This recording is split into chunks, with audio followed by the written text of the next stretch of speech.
adopting a leadership style. Instead, figure out how you lead naturally. And this is what we are going to talk about today. Thank you so much for joining me. I'm Sylvia. I'm an organizational psychologist, and I help companies design modern workplaces so they can stop complaining and moaning about high employee turnover rate and low engagement rate. And you guys can have a better employee experience. Today is all about leadership because it's a mess. Leadership studies are a mess, and leadership styles are even a greater mess. And leadership is talent-based, and this is what we are going to talk about today. Because let's say you are a new leader and a new manager, right? And then the dreaded question comes during interviews or even during your annual appraisal, which is happening right now across the globe. What is your leadership style? Or what is the leadership style you practice throughout the year most of the time? And then there is no right answer. The only right answer is that you did all of that. Because sometimes I had to be autocratic. Sometimes I had to be democratic. Sometimes I had to be, straight, make a decision. Sometimes I had to be very charismatic. So where do I go from here? And adopting a leadership style is not what we want, because in any of these leadership styles, you find successful leaders. But why were they successful? Because all that they were doing came naturally to them. And this is the key to it. So it's not that they were democratic. It's not that they were, autocratic. It's not that they were, giving empowerment to everybody. It's because we need to do all of those, right? Those are just our actions. They are not styles. And this is where we go wrong in organizations. Those are not styles. Those are just the actions that we do. And we do most of those actions, right? Depending on the situation. Because yes, that's how good we are, We are very, very good to acknowledge that different situations require different actions. Not leadership style, but action. Now, you can call it leadership style if you really want to, but those are just actions, what you do, right? Now, if you look at those ones, and here I'm going to take a little bit of help so we stay on structure, right? Now, if you stay on those ones, you recognize that, you have these famous leadership models. You have these famous or infamous, I like to call them, in organizations, leadership frameworks. And none of them ever suited me. I could never fit myself into any of those leadership frameworks because I'm like, that's not me. Just part of it, it's me. So it always feels or leaves everybody with the feeling of, I'm just partially meeting requirements because, whoever wrote this leadership framework, it's just, I don't see it myself. And that's wrong, right? Because all you are going to do and waste your energy on is trying to fit into that framework and trying to work on areas where you don't match what they want you to do. And also the problem with that there is no such a thing as the list of behaviors. There's no such a thing as a list of, competencies that you must demonstrate in order to be a good leader. Or that we can identify your leadership style, because everybody's leadership style is varies. Well, we hope it changes based on the circumstances. However, what we can look at is going back to basics, right? It's going back to basics and really looking at what is it that I'm more oriented towards most of the time. Where do I spend most of the time? And that is not going to be democratic or that. Well, part of it will be. But it all comes down to where you find yourself in terms of Clifton Strengths domains, right? Because Clifton Strengths, and if you have taken the assessment, if you haven't, I will put everything in the link below the video. If you haven't done the assessment, you would not know because it's very difficult to find out. It's a trial and error, right? Which one am I? Where do I fit? What is my talent? But Clifton Strengths help you to identify your natural talent and then polish them into strength, right? And it also identifies what kind of leader you are in terms of your orientation. And we have seen that. And if you look across organizations, you can identify those ones. So the question is, not what kind of leadership style do I have, but what am I more oriented towards as a person and therefore as a leader. Now, Clifton Strengths has 4 domains, and it really maps into, you can map all the leadership styles into those 4 domains. So I have done that exercise as well. You can map them into, and see where that they are nicely aligned. So it's really those behaviors that feeds into the thematic, the strengths domain. So the 4 domains for strengths, so those of you who don't know, you have your relationship building, your executive, your strategic thinking, and then you have your influencing, right? Now, in relation to what kind of leadership style you have, naturally speaking, so your orientation, it also breaks down into 4. So you have the people-oriented leaders. So those are the ones that are dominant, the dominant strengths, top 5, top 10. We can, I always like to look at top 10 because human beings are very, very complicated. And so the people-oriented leader, those are the ones who are very strong, and the dominant strengths in their top 10 is really all about relationships. And you can see that in organizations. And I want you, as you watch this video, I would like you guys to think about who are those leaders in my organizations who are really people-oriented and it comes naturally to them. How do they behave? So try to think about those, because those are the ones who are there and asking questions. How do we build relationships? How do we bring the team together? Those are the ones who get really frustrated when there is a conflict in a team. And you might say, oh, she just gets frustrated. But why does she or he gets frustrated? Why? There is a conflict, and because they are people-oriented leaders, they can't stand that people are just having at each other's throat, right? So they want to fix relationships. They want to hold the team together. Maybe those are the leaders who are always talking about, let's go out together after work, And then the rest of us, they will go like, oh no, not another dreaded after work drink I need to waste my time on, right? Now, for us, it's not important, but for them, it is important because they are people-oriented. And we need to leverage that, right? These are the guys going to ask, how can I be the social glue to this team? And those are the guys, leaders in organizations, and you will see them, that they have really good relationships with everyone. They operate based on those relationships. They thrive. And when they don't have those relationships, maybe sometimes the relationship is one-to-one. So relators are notorious about that.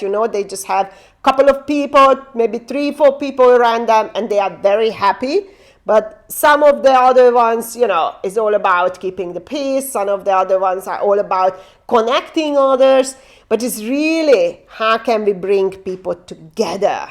And you can see that in organizations. Now, the second type, let's talk about the second type. And those are the process-oriented leaders. These are the guys that make things happen.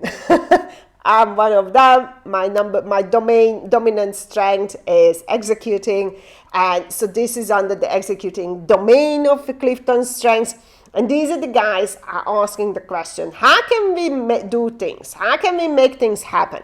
These are the ones, they are very, very process-oriented, right? These are the ones that they really set the pace for the team. They are the ones that they work together with you. And oh my God, when I was reading this and looking at it, I'm like, what does it really mean?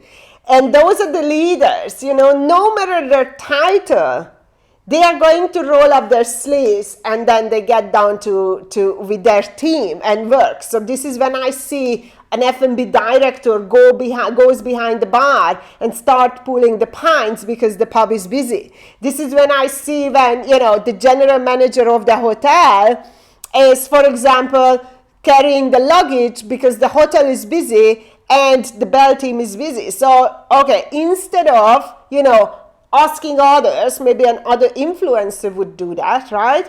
Or a strategic thinker, the thought-oriented leaders, they would be like, okay, I'm not doing it right now, but I'm going to figure out what is it that I can do next time so this situation doesn't happen.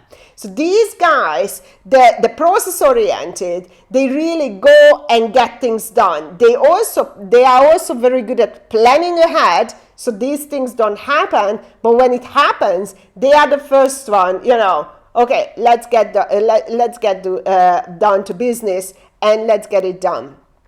And you see those guys. And when I read that, I recognized myself because I get involved with everything, If I see it's busy, they need help, it's literally, oops, and I'm right there. Now, it doesn't mean that, for example, a person or the relationship-oriented person would not do that. So don't get that wrong, right?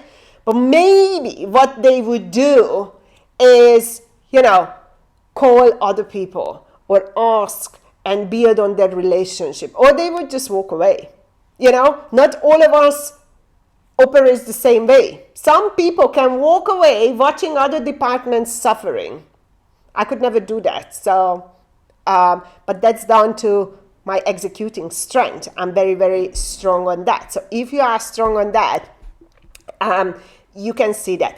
And the other sign is this process-oriented strength, or leaders rather, is really all about that they create systems that work efficiently, right? So these are the ones when it gets very, very busy, they don't just start working aimlessly. They literally, and they can do that on the spot or in the long term, right? They literally take a second, okay, what is the process that we need to do in here to make this thing happen very, very quickly and smoothly? And they organize people immediately around that. And it's very interesting to see that, they don't work in silos. They work amongst the people, with them, and they very quickly establish a system, even if it's just, passing through the plates kind of system when you have banqueting, for example, right? They're not going to go every time and carry. They just create a very quick system. So those are the guys, and they are really, really good at that. Now, the big problem with them is that getting things done is more important than people. Processes are more important than people. So those would be the people, or the HR person that, what, this is the policy, this is the procedure, I'm so sorry, I'm not going to look at your context as a human being, I'm just going to follow the policies, black and white, and you are out, you are fired. Now, relationship-oriented leader would never do that. The relationship-related oriented leader would look at the person's context. Okay, why did you do? Try to understand, empathize, and then make decisions. Not very likely to follow any kind of policy and procedures as their first option, but really looking at the person.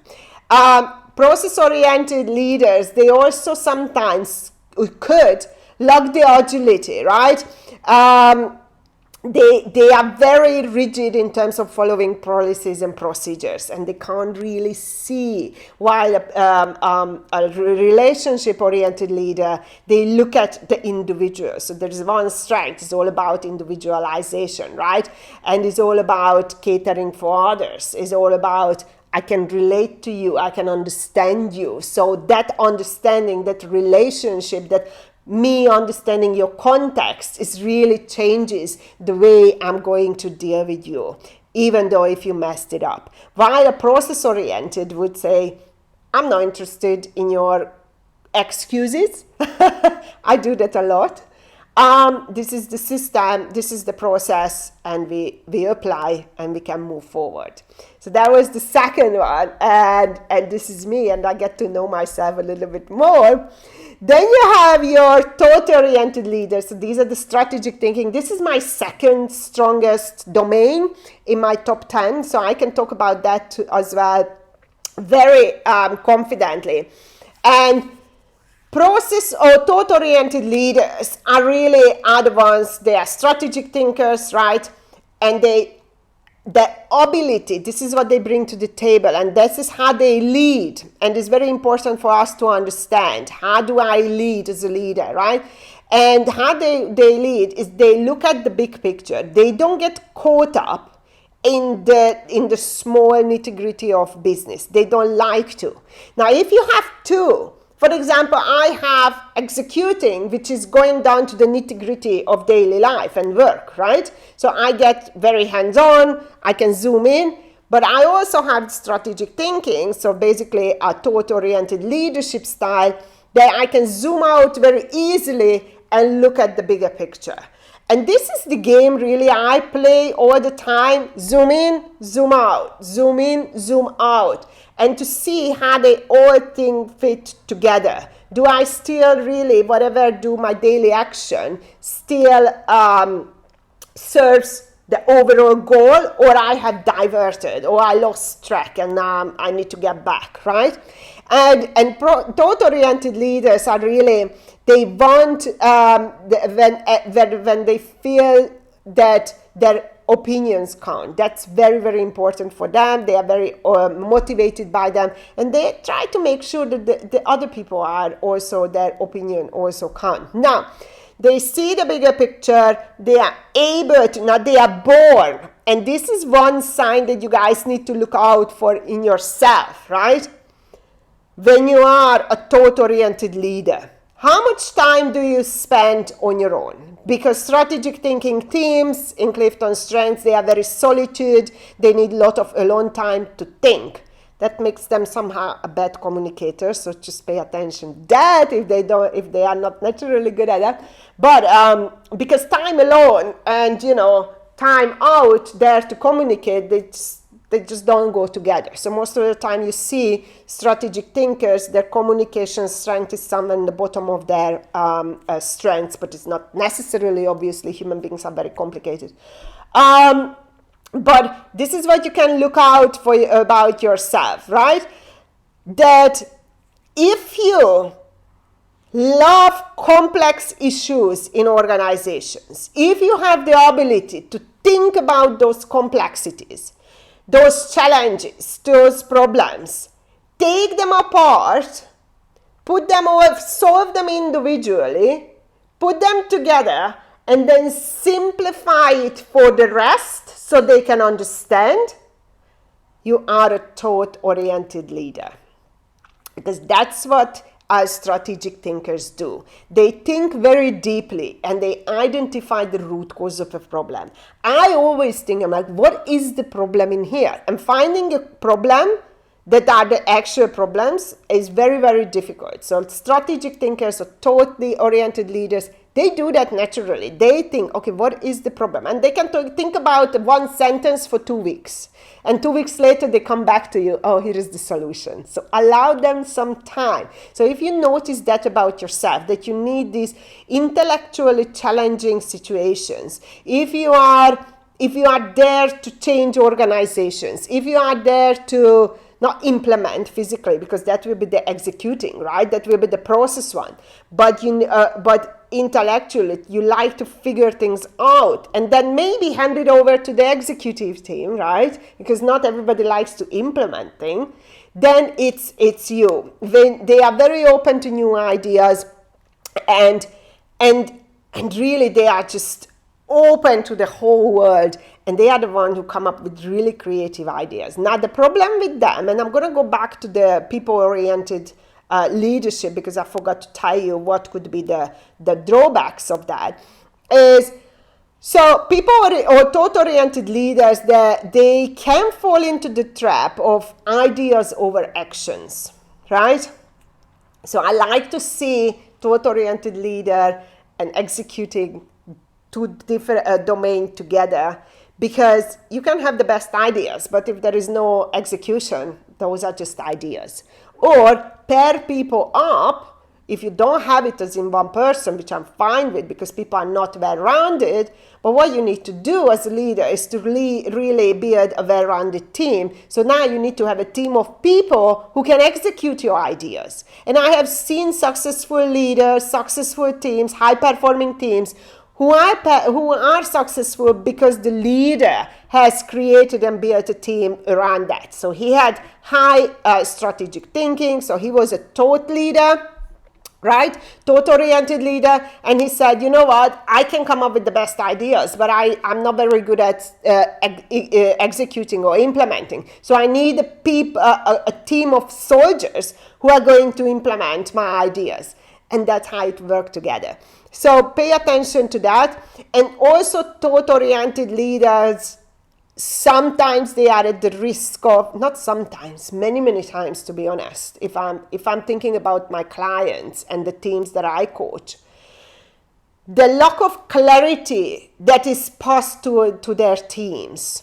So you see that in organizations, the leaders are working, they are fantastic, one idea after another, but they are so quick to change direction because everything makes sense in their head. And I mentioned that they are not very good in communicating those. And they change direction, but the team is not following. So that sometimes there is a disconnect between the team and the leaders because the team don't understand where are we going. Yesterday we were going this direction and today we are going that direction. So it's the lack of clarity because of the lack of communication. The team can lose focus very quickly. So just pay attention. If you are a thought leader, make sure you communicate because this is the greatest risk we make, right? Thinking. Now, let's have a look.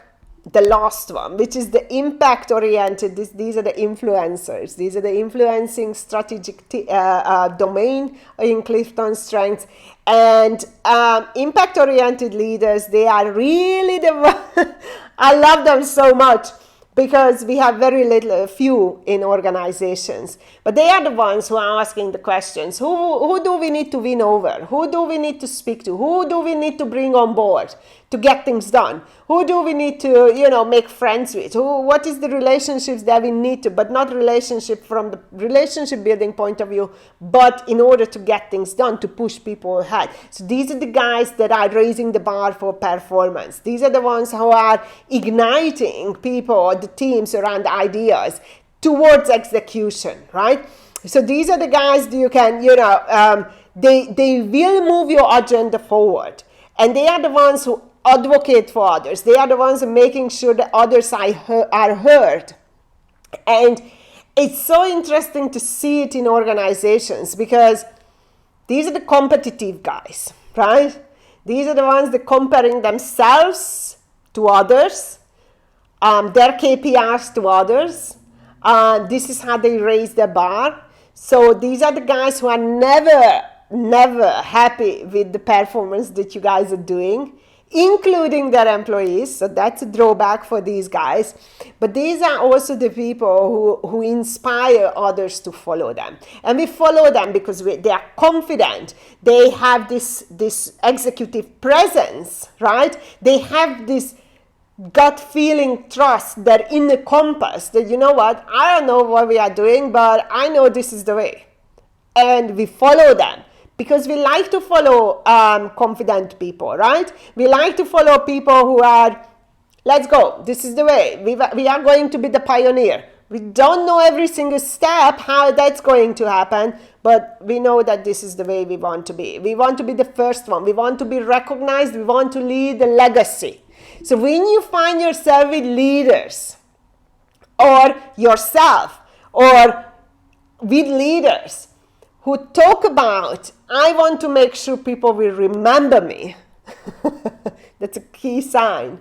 I want to make sure that I leave something behind that is permanent. I want to, I step in situation, even if I'm not even in charge, but I will make the decision. So those are the guys who are the impact oriented, because they really want to make an impact, and they are likely to communicate that. They likely to make sure that everybody knows their achievements. So sometimes we call them as a PR gurus for themselves. I had a leader like that. She was very good in self-marketing. And that time I hated it, because I'm like, oh my God, just get the job done. Nobody cares. But for me, it's get the job done, low key. I'm not interested, because I'm a process oriented and a thought oriented leader.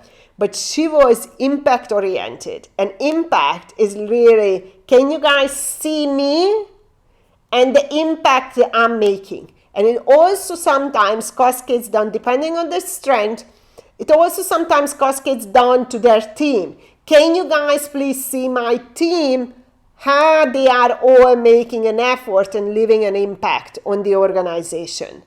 Or I want my team to be the winner. I want my sales team to be the best sales team. I want my, whatever department to be the best, etc., etc. Because that means we are being seen, and that means impact and presence. So if you see leaders like that with behaviors, and you see them all around, it's not a bad thing. It comes from their natural inclination, from their talent, from in their strength. That's how they operate. And when you look at what it means in terms of managing them and the environment, what motivates them. So you need to give them these platforms where the relationship builder can build relationships. So remote work, for example, maybe not so good for these guys. For influencing, if you put them in a job where their contribution, they can't make a contribution that has an impact or change things, maybe not the best environment. For executing strengths, for process oriented, if there is no movement, right? If there is no progress, if they can't progress forward, they feel very demotivated very quickly. And if the thought process leaders, or thought oriented leaders, if they can't bring their ideas forward, if they can't be heard, they get demotivated very, very quickly. So what is the problem, the drawback with impact-oriented leader? As I mentioned, good is never good enough. So that's a problem. They will always be dissatisfied with no matter what you do, because they always want just a little bit, just maximizers are very, very strong in that. They just drive performance, but you need them, because these are the guys who are pushing the teams forward. But you also need to pay attention that, when it's good enough, and just go and don't hammer your teams, right?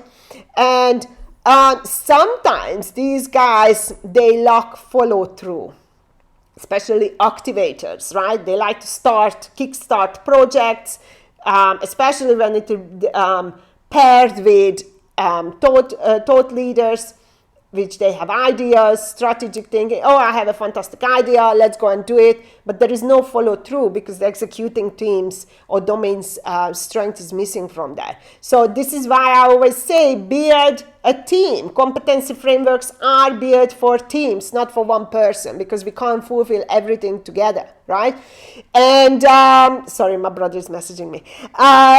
And so this is how they do. Now let's go back to the people-oriented strength or leader. And what is the drawback? Well, I think you already guessed what is the drawback with people-oriented. It's always the same. They just can't make objective decisions. Well, that's from a thought-oriented leader, right? So this is where the strengths and leadership styles clash, because I am a thought-oriented and an executive, right? So can be very rigid, and I make objective and unemotional decisions. So these two for me. Now, if I have a people-oriented leader who looks at the person, thinks about the person, has high empathy probably, right? Can relate very, very easily These are the guys who will likely to make emotional decision. They will overlook lack of performance just for the people. So it's people over results kind of approach sometimes. I know leaders who can't really fire their employees, low performing employees, because, but he has so many problems at home. And for me, with my strength, I would say, I give you a chance. I'm going to give you a warning, not warning as in disciplinary. I'm going to tell you your performance doesn't meet criteria. I will help you how you can improve. But if you don't, you will be out. But an people-oriented leader would go the opposite direction. Nurture, care, support, invest, right? These are the ones that are going to want to develop. These are the developers, want to develop people and push, even if there is nothing to push for. Because all they see is the human being, and there's nothing wrong with it. We need both. Because for me, if it's my style, this is what I do. In 2 months, probably I'm out of the organization. But these guys, a people-oriented leader, can persuade me and bring me back somewhere in the middle. Hey, maybe not 2 months, maybe 6 months, because he has a family member to look after, whatever the story. So therefore, we always need people together, because then we can't fall into these pitfalls, right? So these people-oriented guys are always, doing their best, and they believe that other people are doing their best, yeah? And they are just a shoulder to cry on, a bleeding heart, very empathetic in the way of responding. But they are very rare in organizations, I have to say. Especially in business organizations. You will find them more in organizations that are non-profit, in organizations that are, is all about taking care of people. So teachers, nursing, and elderly care, and, all that where you need to look after people. So these are the 4 domains of leadership style that comes naturally. So, and as you can see, you can map these things into it, because if you talk about democratic leadership style, right, where would I link it? I would immediately link it to influencers, because influencing team or impact-oriented leadership style is all about making sure that other people are heard, all about advocating for other people, right? So that's democratic, straight you map it into. Then you have the charismatic leadership style, whatever that means, which I really don't know. I think now at this point people just come up with nonsense, but that goes into people-oriented. Or even impact leader, because they are very charismatic with their presence, right? Self-assurance, for example. It's all about confidence, and that's very charismatic as well at the same time. And then you have the autocratic and all that. So you can all map that into one of these 4 domains, and that's the beauty of it. So remember, those asking for information, those, soliciting and including others, it's all mapped into these 4 domains, and those are actions that we do. But the outcome is these 4 strengths domain, they don't tell you how to do things and how to be the best leader. There is no such a thing, but it really reveals where you spend most of your time. How do you approach organizations? How do you approach the world? How do you approach work? How do you approach people? And this is what we need to look at, because now I give you 2 examples of myself, of my 2 strengths, executing and thought leadership. And I also explained why I'm not the best with people, because that's my last one. And my 3rd one is influencing, impact leader. And I want to leave impact not through those strengths that you see those in the strengths assessment, but I want to make an impact through getting the job done, build the best organization, think about ideas and solve problems that nobody thinks about because I have the mental and the intellectual capacity. So we all do these things. It's just how do we do that? We deploy different strengths.